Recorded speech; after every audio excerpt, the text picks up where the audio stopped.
नमस्कार, घटना चक्र बुक वीडियो के इस शैक्षणिक मंच पर आपका स्वागत है। हमारा उद्देश्य है ज्ञान को सरल, स्पष्ट और सुलभ रूप में आप तक पहुंचाना। आइए आरंभ करते हैं अध्ययन और सफलता की इस यात्रा को। नमस्कार, चलिए आज निकलते हैं भारत की अनोखी प्राकृतिक दुनिया की एक शानदार यात्रा पर। हम कुछ ऐसी जगहों के बारे में जानेंगे जिन पर यकीन करना भी, आप जानते हैं, थोड़ा मुश्किल सा लगता है। तो शुरुआत एक सवाल से करते हैं। क्या कभी सोचा है कि दुनिया का इकलौता, मतलब सचमुच इकलौता तैरता हुआ नेशनल पार्क कहाँ हो सकता है? जरा सोचिए इसके बारे में। और इसका जवाब कहीं और नहीं बल्कि हमारे अपने देश भारत में ही है। जी हाँ, ये है मणिपुर का केबुल लामजाओ नेशनल पार्क। खूबसूरत लोकटक झील का हिस्सा है ये। सच में एकदम अलग ही दुनिया है ये।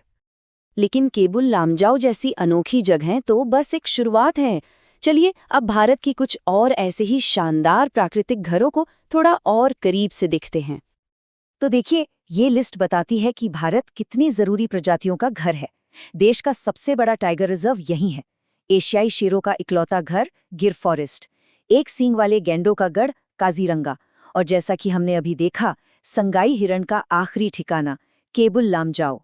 हर जगह अपने आप में बिल्कुल खास है, एक अलग पहचान है। तो सवाल ये है कि आखिर इन शानदार जगहों को चलाता क्या है? ये सब जुड़ा है प्रकृति के काम करने के तरीके से। चलिए थोड़ा उन बुनियादी सिद्धांतों को समझते हैं जो इन सब जगहों को, आप जानते हैं, जिंदा रखते हैं। देखिए, किसी भी इकोसिस्टम को ना एक व्यस्त शहर की तरह सोचा जा सकता है। पौधे, जानवर और बाकी सारे जीव यहाँ के, मान लीजिए, नागरिक हैं। और उनका आसपास का माहौल, जैसे पानी, मिट्टी, सूरज की रोशनी, वो इंफ्रास्ट्रक्चर है जो सबको जिंदा रखता है। सब कुछ एक दूसरे से जुड़ा हुआ है। और इस शहर वाले इकोसिस्टम में ऊर्जा एक वन वे स्ट्रीट की तरह बहती है। शुरुआत होती है उत्पादकों से। ये वो हैं जो अपना खाना खुद बनाते हैं। फिर आते हैं प्राथमिक उपभोक्ता जो इन उत्पादकों को खाते हैं। तो ये उत्पादक आखिर हैं कौन? ये ज्यादातर पौधे होते हैं।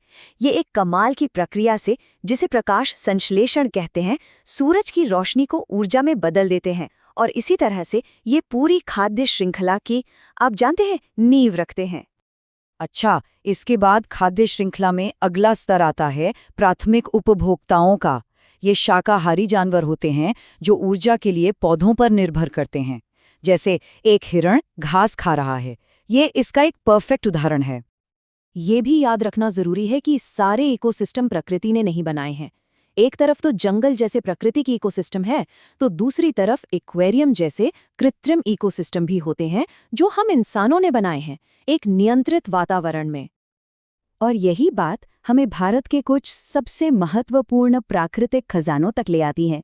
जैसे पश्चिमी घाट को ही ले लीजिए। ये एक वैश्विक जैव विविधता हॉटस्पॉट है। इसका सीधा सा मतलब ये है कि यहाँ पौधों और जानवरों की ऐसी प्रजातियां मिलती हैं जो दुनिया में कहीं और हैं ही नहीं। लेकिन अब हमें थोड़ा एक गंभीर मुद्दे की तरफ आना होगा। इन खूबसूरत प्राकृतिक प्रणालियों के सामने आज कई बड़ी चुनौतियां हैं और उनको समझना बहुत जरूरी है। तो सवाल ये उठता है कि जब इंसानी गतिविधियां इस नाजुक संतुलन को बिगाड़ देती हैं, तब होता क्या है? इसका असर बहुत गहरा और दूर तक जाता है। मिट्टी के कटाव यानी सॉइल इरोजन का ही उदाहरण लें। इसके दो बड़े कारण हैं।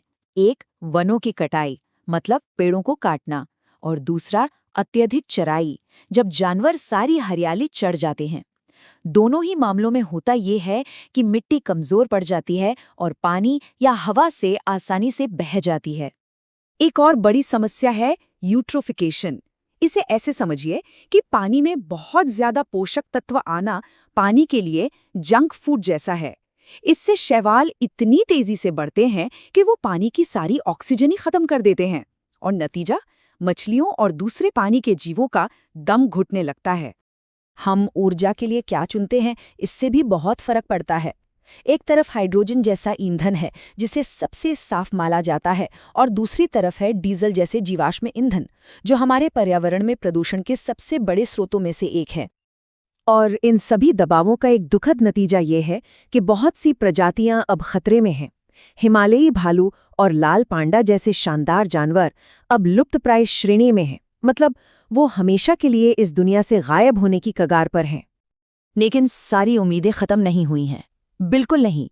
अब हम कुछ उन कोशिशों पर नजर डालेंगे जो भारत में और पूरी दुनिया में प्रकृति को बचाने के लिए की जा रही हैं।